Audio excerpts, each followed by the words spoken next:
Rail की पटरी बनाने में कितना खर्चा आएगा, 1 किलोमीटर यदि रेलवे की बिजली का खर्चा क्या आता है खंभा लगाने का, और रेल में स्लीपर क्या होता है और इसका क्या कार्य होता है, इसको पत्थर क्यों डाले जाते, इसका असली नाम क्या है, इन सभी प्रश्नों को लेकर के आज मैं आप लोगों के सामने हूँ। तो आज मैं बताना चाहूँगा कि रेलवे में 1 किलोमीटर पटरी बनाने का खर्चा क्या आता है, इस बारे में बताना चाहूँगा। तो सबसे पहले मैं बताना चाहूँगा जो पहले क्या होता था, पहले लकड़ी की ट्रैक बनाई जाती थी। लकड़ी का ट्रैक होता था तो वो क्या है कि लकड़ी के ट्रैक में खर्चा कम आता था, जैसे ये है तो ये लकड़ी के ट्रैक में खर्चा कम आता था, पेड़ काट लिया उसको सीधे छील के और लगा दिया छेद करके। लेकिन इसमें क्या है कि एक बहुत बड़ी समस्या ये आती थी कि एक तो इससे जंगल ख़त्म होने लग गए, दूसरी बात ये है कि इसमें मजबूती उतनी नहीं थी, क्योंकि बरसात पड़ी कहीं की पानी आके भर गया तो उसमें लकड़ी गल जाती थी, तो इससे खतरा बहुत ज़्यादा होता था। तो इसलिए इसमें इसको हटा दिया है। तो अब इसमें बताना चाहूँगा कि पहले आता था लगभग 52 लाख से 80 लाख रुपए का खर्चा आता था, और अब ये आ रहा है लगभग 20 करोड़ का खर्चा। और इसमें अगर जो मेट्रो ट्रेन की बात कर लें तो मेट्रो ट्रेन में बनाने में, इसका ट्रैक बनाने में लगभग 1 किलोमीटर का बनाने में 90 से 100 करोड़ रुपए का खर्चा आता है। इसका कारण क्या है, इसका आगे मैं वीडियो में बताऊंगा। हम रेलवे की कई एक वीडियो बनाने वाला हूं तो उसमें ये सब बताऊंगा। कुछ इसी में डाउट क्लियर कर दे, इसमें खर्चा क्यों ज़्यादा आता है। क्योंकि देखो इसमें जो ये पत्थर पड़े होते हैं तो इन पत्थरों को हम कहते हैं बैलेस्ट। तो इस बैलेस्ट वाली रेलवे लाइन में हम 200 किलोमीटर से अधिक ट्रेन नहीं चला सकते हैं। अगर जो हम चलाएंगे तो ये सब उखड़ जाएगी, क्योंकि ये उतनी दमदार नहीं होती है। तो इसलिए उसका ट्रैक अलग बनता है, उसका पूरा आरसीसी के बनता है, इसलिए उसमें थोड़ी कॉस्ट ज़्यादा पड़ जाती है। तो इसलिए इसमें पहले 52 से 80 लाख रुपए और अब 20 करोड़ 1 किलोमीटर का खर्चा था। बुलेट ट्रेन का 90 से 100 करोड़।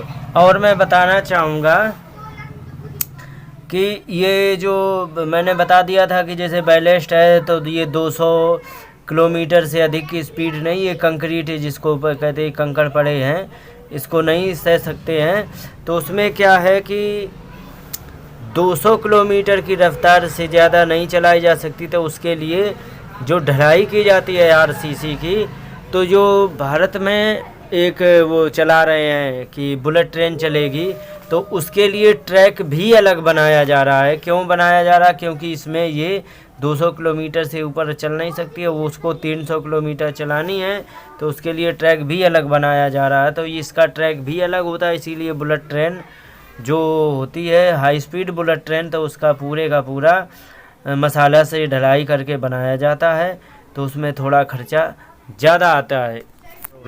90 से 100 क्यों बताया, क्योंकि जगह के हिसाब से है। कहीं जगह पर उबड़ खाबड़ है तो मिट्टी भराव करनी पड़ी, कहीं कुछ है। अब इसमें बता दें कि इसमें जो ये मैंने 20 करोड़ बताया खर्चा, ये एवरेज में है।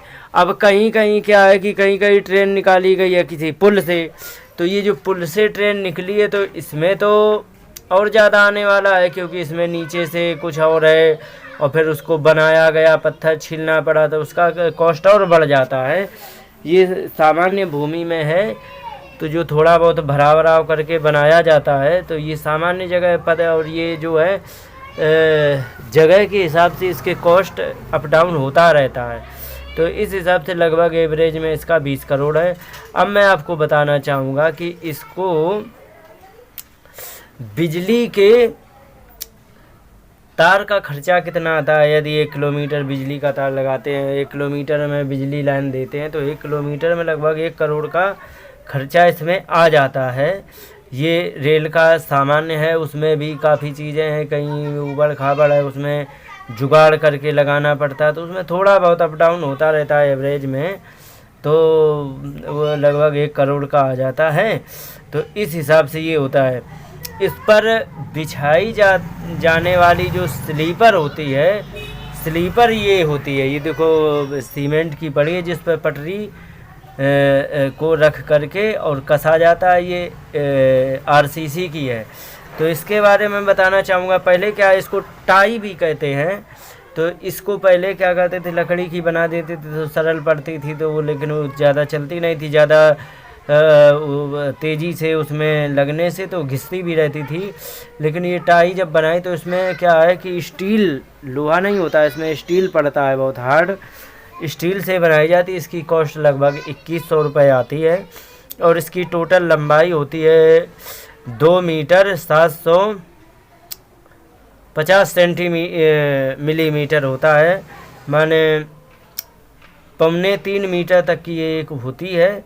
तो इसके लंबाई होती है और इसका वज़न लगभग 2 कुंटल 86 किलो 500 ग्राम का लगभग वज़न होता है। ये सामान्य की बता रहा हूँ, क्योंकि इसमें और भी काफ़ी बनती हैं। जब रेल के ट्रैक बदलने के लिए जब बनाई जाती तो उसकी अलग होती है, सामान्य बता रहा हूँ। तो इस हिसाब से ये होती है। अब इसके बाद बताना चाहूँगा कि इसमें जो पत्थर डाले जाते हैं उसको बैलेस्ट कहते हैं। उसको आखिर क्यों डाला जाता है, ये जो पत्थर दिख रहे हैं इसमें, ये बैलेस्ट होता है। इसको आखिर क्यों डाला जाता है, इसके बारे में बताना चाहूँगा। ये पत्थर डालने के पीछे के कारण बहुत होते हैं। इसमें क्या है कि जैसे कि मान लो एक जगह कच्ची मिट्टी है, तो वहाँ पर यदि ट्रेन चल रही, तो आपने देखा होगा जहाँ रोड नहीं बना होता है तो वहाँ साइकिल हो या पहले बैलगाड़ी चलती थी, चलते चलते क्या होता था, वहाँ पर बहुत सारी रेत भर जाती थी। रेत भरने से क्या है कि पहिया आधा रेत में डूबा रहता था और चलती रहती थी। तो इस प्रकार से यदि इसको रख दिया जाएगा तो चूँकि ये इसका ये जो स्लीपर है, तो ये जो स्लीपर होते हैं ये नीचे धंस जाएंगे और वो रेत में डूब जाएंगे। तो उससे बचाने के लिए पत्थर डाला जाता है। दूसरी क्या है कि ये पत्थर की वजह से इधर उधर सरक नहीं पाते, क्योंकि रेत में अगर जो रख दिया तो इधर उधर सरक जाएगा, आगे पीछे हो सकता है, टेढ़ा हो सकता है। लेकिन पत्थर के ऊपर रखा जाता है तो पत्थर ये सरकता नहीं है, ना सरकने देता है, क्योंकि वो नुकीला होता है, चारों तरफ से फंसा के रखता है। तो रेलवे ट्रैक सीधा रहता, नहीं तो ये टेढ़ा भी हो सकता है कहीं से। तो इसलिए ये बैलेस्ट डाला जाता है। और इसको क्या है कि इसको एक वजह से और डालते हैं, जैसे कि इसमें घास फूस ना उगने पाए। इससे घास फूस ना उगने से सफाई भी बनी रहती है और हर काम अच्छे से होता है। जहाँ पर थोड़ी बहुत मिट्टी कचरा आ जाता तो वहाँ पर बहुत घास हो जाती है। तो इस प्रकार से इसका सारा काम होता है। अब आगे मैं बताऊंगा कि रेलवे में मतलब ये आगे लिखा होता है WAP, WDP, इन कई एक प्रश्न होते हैं जो लिखे होते हैं, जिनका संदेह करना थोड़ा सा कठिन होता है। इन सभी बातों को मैं अगले वीडियो में लूँगा और अगले वीडियो में ले करके और फिर मैं आपको हर डाउट को क्लियर करूँगा। तो इस प्रकार से ये रहा आज रेलवे का प्रथम पार्ट। इन्हीं शब्दों के साथ बात को विराम दे। नमस्कार, जय हिंद।